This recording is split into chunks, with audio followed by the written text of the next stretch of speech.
विपक्ष के नए गठबंधन इंडिया की तरफ से सनातन पर शुरू किया गया विवाद थमने का नाम नहीं ले रहा। अपने नेता उदयनिधि स्टालिन की तरह एक और डीएमके नेता और तमिलनाडु के शिक्षा मंत्री पोनमुडी ने सनातन पर अब विवादित बयान दे दिया है और एक कार्यक्रम में वो अपने सहयोगी उदयनिधि जैसे अंदाज में ही सनातन के खिलाफ बोले, लेकिन इस बार वो इंडिया गठबंधन का मकसद भी बता गए। इंडिया ஒரு சனாதன கொள்கைக்கு எதிர்ப்பாக உருவாக்கப்பட்டிருக்கிற கூட்டணிதான் இந்தியா. இதற்குள் கருத்து வேறுபாடுகள் இருக்கலாம்। हालांकि इसके बाद पोनमुडी ने 26 पार्टियों के जमघट का मकसद सामाजिक सोच के साथ एक अच्छे समाज का निर्माण भी बताया, लेकिन सनातन के खिलाफ बयान ने बीजेपी को विपक्षी गठबंधन पर हमले का मौका दे दिया। जो वहाँ के शिक्षा मंत्री ने कहा है वो एक सच्चाई है और इनका हिडन एजेंडा है सनातन धर्म का विरोध करके वोट बैंक की पॉलिटिक्स करना, और इस पूरी प्रक्रिया में ये लोग बहुत दिन से लगे हुए हैं। देश के कई राज्यों में बढ़ती चुनावी हलचल के बीच सनातन के खिलाफ विपक्षी दलों की बयानबाजी को बीजेपी ने मुद्दा बनाना शुरू कर दिया। बीजेपी ने ऐसा किया तो इसकी वजह विपक्षी गठबंधन के कुछ नेताओं ने ही दी, खासकर डीएमके जैसी पार्टी ने। सनातन की तुलना डेंगू मलेरिया जैसी बीमारी से करने और इसके खात्मे की बात कर तमिलनाडु के मुख्यमंत्री के बेटे उदयनिधि स्टालिन ने बीजेपी को बैठे बिठाए एक बड़ा मुद्दा दे दिया। लेकिन विपक्षी गठबंधन इंडिया की सबसे बड़ी पार्टी कांग्रेस ने डीएमके के बयान पर करीब करीब चुप्पी सी ही साध ली, खासकर कांग्रेस के बड़े नेताओं ने। इसलिए बीजेपी ने कांग्रेस की ही सबसे बड़ी नेता को निशाने पर लिया। सोनिया गांधी जी, आप अपने कांग्रेस पार्टी की सबसे बड़ी नेता आप ही हैं, पूरी अथॉरिटी आपके पास है। आपकी खामोशी देश को बेचैन करती है और भाजपा की ओर से हमें कहने में जरा भी आपत्ति नहीं है, मौनम स्वीकृति लक्षणम। बीजेपी ने आरजेडी नेताओं के रामचरितमानस के खिलाफ दिए बयान, समाजवादी पार्टी के स्वामी प्रसाद मौर्य के सनातन विरोधी बयान और उद्धव ठाकरे के राम मंदिर के उद्घाटन के मौके पर गोधरा जैसे कांड होने के अंदेशे से इंडिया गठबंधन की नीयत पर सवाल खड़े किए और डीएमके के रुख को इससे जोड़ा। हालांकि कांग्रेस ने गठबंधन को सभी धर्मों का सम्मान करने वाला बताया। हमारा जो फिलॉसफी है वो सर्वधर्म समभाव की है, हम सारे धर्मों की रिस्पेक्ट करते हैं। राजस्थान विधानसभा चुनाव की बढ़ती आहट के बीच इस बार इस घमासान के केंद्र में सनातन आ गया। केंद्रीय मंत्री गजेंद्र सिंह शेखावत ने इंडिया गठबंधन के नेताओं के साथ ही अशोक गहलोत सरकार पर सनातन विरोधी होने का आरोप लगाया और इसे बीजेपी की परिवर्तन संकल्प यात्रा में मुद्दा बनाने की कोशिश की।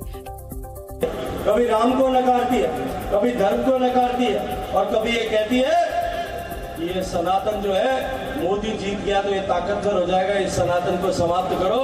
जो कांग्रेस पार्टी ये कहती है, क्या हम उसको स्वीकार करेंगे? शेखावत ने कांग्रेस को सनातन विरोधी बताकर लोगों से राज्य सरकार को बदलने की अपील की, लेकिन बीजेपी के कद्दावर नेता का ये अंदाज नया नहीं। इससे पहले 5 सितंबर को बाड़मेर में इसी मुद्दे पर उनके शब्द इतने तीखे हुए कि बात जुबान खींचने तक पहुंच गई। जो सनातन के विरोध में बात करेगा उस हर बोलने वाली शब्द बोलने वाली जबान को हम खींच करके बाहर निकाल देंगे। और चुनौती का ये अंदाज 11 सितंबर को बीकानेर में हदें पार करता दिखा, जब महिलाओं के अत्याचार के मुद्दे पर शेखावत के निशाने पर राज्य के मंत्री शांति धारीवाल आ गए।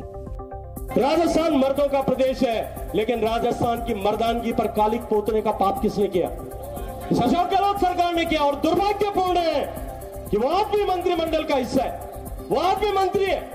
ऐसा व्यक्ति जिसको उठा करके बाहर फेंक देना चाहिए और अरब सागर में फेंक देना चाहिए, वो आज राजस्थान के मंत्रिमंडल में मंत्री है।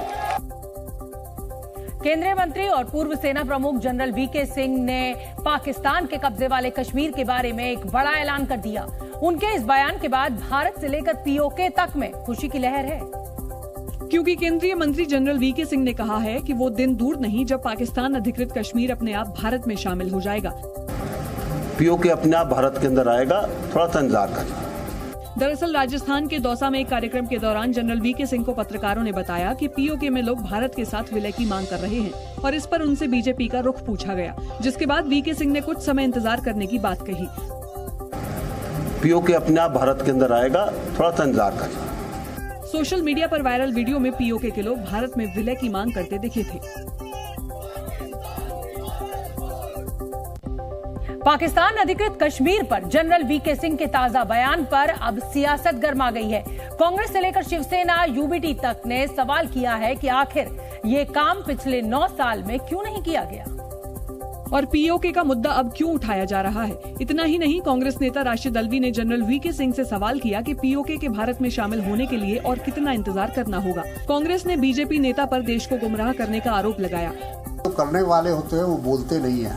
इंदिरा गांधी ने करके दिखाया, पाकिस्तान को 2 टुकड़े, अगर हिम्मत है तो 2 टुकड़े करके दिखाए। जबकि शिवसेना यूबीटी के नेता संजय राउत ने कहा कि जनरल वीके सिंह को सेना प्रमुख रहते हुए पीओके को भारत में लाने की कोशिश करनी चाहिए थी।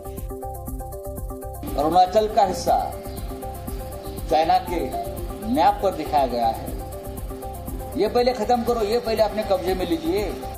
संजय राउत ने कहा कि उनकी पार्टी ने हमेशा अखंड भारत का सपना देखा है।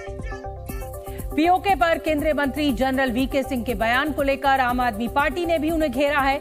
अरविंद केजरीवाल की पार्टी ने आरोप लगाया कि पीओके की बात कर वीके सिंह चीन के मुद्दे से ध्यान भटका रहे हैं। इतना ही नहीं, आम आदमी पार्टी नेता सौरभ भारद्वाज ने दावा किया कि चीन ने भारत की बहुत सारी जमीन कब्जा कर ली है। देखिए, मुझे लगता है कि वीके सिंह साहब चीन से ध्यान भटकाने की कोशिश कर रहे हैं। ये बात एक फैक्ट है कि चीन ने भारत की बहुत सारी जमीन कब्जा ली है। हालांकि बीजेपी ने कहा है कि पीओके के लोगों पर पाकिस्तान सरकार जुल्म कर रही है, इसलिए वो भारत के साथ मिलना चाहते हैं। देखिए, पिछले 10 साल में भारत बना है, अगले 10 साल में अखंड भारत भी होगा। पीओके भारत का हिस्सा है। रक्षा विशेषज्ञों का भी मानना है कि तंगहाली और महंगाई की वजह से पीओके के लोग अब भारत में मिलना चाहते हैं।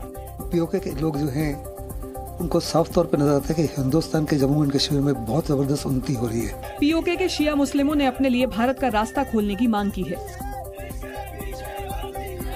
पीओके के लोगों का गुस्सा इसलिए भी ज्यादा है क्योंकि पाकिस्तान की सरकार उनके संसाधनों को तो जमकर खर्च कर रही है, लेकिन उन्हें उसका फायदा नहीं दे रही।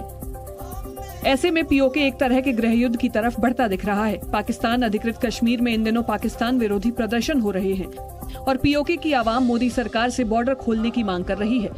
पीओके के लोग पाकिस्तान के अवैध कब्जे से आजादी दिलाने के लिए पीएम मोदी से गुहार लगा रहे हैं। वो चाहते हैं कि पीएम मोदी उन्हें भूखे मरने से बचाएं। दरअसल पीओके के लोगों को समझ में आ गया है कि भारत 75 वर्षों में चांद पर पहुंच गया और पाकिस्तान को अब भी दुनिया के सामने हाथ फैलाना पड़ रहा है। इसलिए भलाई इसी में है कि वो भारत में शामिल हो जाएं। पाकिस्तान अधिकृत कश्मीर से जो तस्वीरें आ रही हैं, उनमें लोग आजादी के नारे लगाते दिख रहे हैं। पीओके के लोग अपनी हुकूमत को भारत के साथ जुड़ने की धमकी भी दे रहे हैं, क्योंकि पीओके के शहरों, कस्बों और गांव के लोग भोजन की कमी, आसमान छूती महंगाई और ज्यादा टैक्स से परेशान हैं। और यही वजह है कि पीओके के लोग कह रहे हैं कि यही समय है, सही समय है, भारत पीओके के लोगों को अपने यहाँ जगह दे। दरअसल जिस तरह गरीबी और कंगाली के दलदल में पड़ोसी मुल्क धंसता जा रहा है, ऐसे में संभव है कि आने वाले वर्षों में गृह युद्ध के बाद उसके कई टुकड़े हो जाएं और पीओके की जनता खुद ब खुद तिरंगा झंडा उठा ले। उत्तराखंड के सभी मदरसों में अब संस्कृत पढ़ाई जाएगी।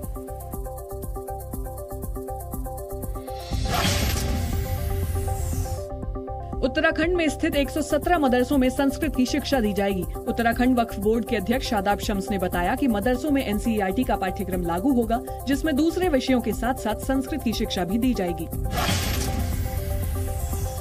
दिल्ली को G20 की तर्ज पर सजाने की तैयारी तेज हो गई है। दिल्ली की लोक निर्माण मंत्री आतिशी ने साकेत इलाके का निरीक्षण किया और दिल्ली की खूबसूरती को G20 की तरह मेंटेन रखने के लिए एक एजेंसी को हायर करने की बात कही। पिछले 6-8 महीने से G20 के ही एरियाज में काम हो रहा था, अब वैसा ही सौंदर्यकरण पूरी दिल्ली में किया जाएगा। यूपी के मुख्यमंत्री योगी आदित्यनाथ ने अपने मंत्रियों को अपने अपने क्षेत्र में माफिया पर लगाम लगाने के निर्देश दिए हैं। सीएम का निर्देश मिलने के बाद अमरोहा के प्रभारी मंत्री संजय गंगवार ने प्राइवेट बस संचालकों के खिलाफ बड़ी कार्रवाई की। मंत्री संजय गंगवार ने सड़क पर दौड़ रही एक डग्गामार बस को सीज कर दिया। Z News।